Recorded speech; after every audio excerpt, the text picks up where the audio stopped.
CEO 리포트 1월 2주차. 안녕하세요. 웰스기업연구소 이수민 연구원입니다. 이민년 새해가 밝았습니다. 중소기업 대표님들 모두 올해 소망하시는 것들 다 이루실 수 있도록 검은 호랑이의 기운을 듬뿍 받으시길 기원하겠습니다. 오늘의 CEO 리포트 지금 바로 시작하겠습니다. 지난주 CEO 리포트를 통해서 2022년에 바뀌는 내용들을 간략하게 짚어드렸습니다. 상가주택에 대한 부분과 상속, 증여세 등의 변경 내용에 대해서 말씀을 드렸는데요. 오늘은 이 부분에 대해서 좀 자세하게 말씀을 드릴까 합니다. 2022년 1월 이후 신규 가입하는 청년 내일체험공제 정부 지원 금액이 근로자 수에 따라서 차등 적용될 예정입니다. 청년 내일체험공제는 현재 2년형만 운영이 되고 있는데요. 2년 동안 청년은 300만원, 기업은 300만원, 정부는 600만원을 각출하여 2년 후에는 청년이 1200만원 플러스 알파의 금액을 수령할 수 있도록 만든 제도입니다. 물론 기업의 300만원은 정부로부터 지원을 받을 수가 있었습니다. 고용보험 피보험자 기준으로 50인 미만 기업은 100%, 50인 이상의 경우는 80% 지원이 되어서 실제로는 기업에 큰 부담이 없었는데요.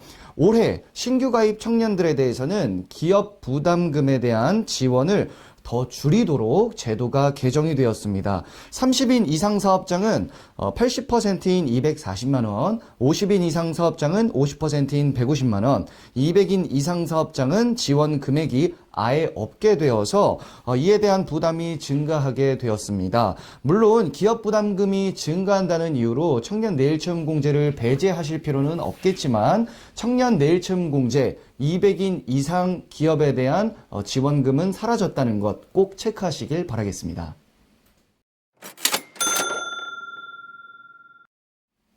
웰스기업연구소에서 야심차게 준비한 2022년의 프로젝트 정책자금이 필요한 중소기업을 위해서 준비해봤습니다. 웰스기업연구소 정울 소장님을 모시고 그 내용에 대해서 확인해 보도록 하겠습니다. 안녕하세요. 웰스기업연구소 정울 소장입니다. 자, 2022년이 이제 밝았고요. 벌써 일주일이나 지났습니다. 우리 대표님들 올해는 사업 확장이나 아니면 사업 안정을 위해서 이제 자금 조달을 이제 검토해 보고 계신 분들이 꽤 많을 텐데요. 그런 분들을 위해서 오늘 준비를 해봤습니다. 자, 일단 지난달 말에 중소기업진흥공단에서 그다음에 올해 정책자금 계획에 대해서 이제 발표를 했습니다.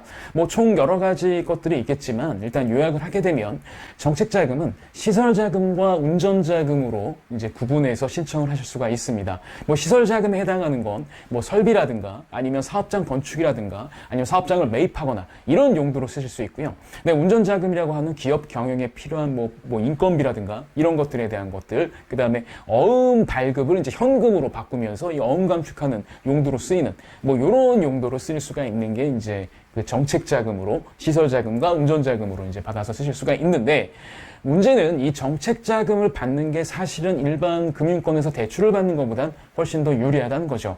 일단 금리 면에서 유리하고요. 그 다음에 한도가 또 역시 충분히 나올 수 있는 업종이나 아니면 그런 일이라고 한다면 뭐 그렇게 개의치 않고 신청하실 수가 있습니다. 근데 하지만 중소기업 정책자금을 받기 전에 꼭 체크하셨어야 될 게 우리 기업의 부채 비율은 지금 어느 정도 있는지 뭐 이거 좀 신경을 쓰셔야 되는 거고요.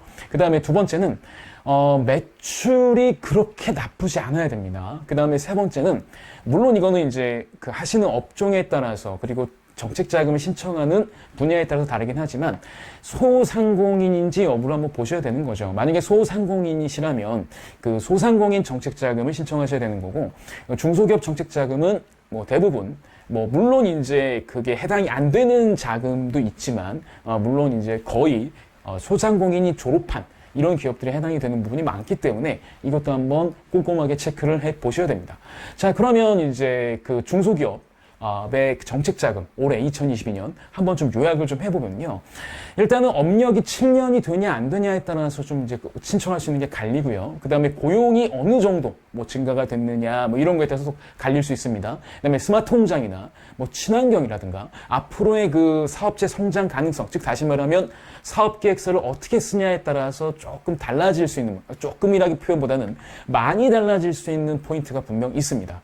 그래서 지금 화면에 나가지만 이렇게 다양한 이 정책 자금, 특히 시설 분야에서는 뭐 창업 기반 지원이라든가 아니면 일자리 창출 촉진, 이 등등등등에 대해서 신청을 하실 수 있으니까 한번 잘 보시고요. 잘 보시고 우리 기업에 맞는 자금을 조달할 수 있는 계획을 좀 세우셨으면 좋겠습니다. 아무래도 아까 말씀드렸지만 그러려면 아무래도 우리 기업의 그 재무제표라든가 이런 것들을 한번 꼼꼼하게 체크를 해 보셔야 돼요. 특히 재무 비율 정도는 부채 비율이나 유동 비율 정도는 꼼꼼하게 체크를 해 보셔야 하기 때문에 상담 전에 전문가와 우리 재무제표에 대해서 뭐 분석을 해보고 뭐 자본금을 늘리는 게 유리할지 등등에 대한 전략을 나름 갖추시는 게 좋을 것 같습니다. 그리고 한 가지 더.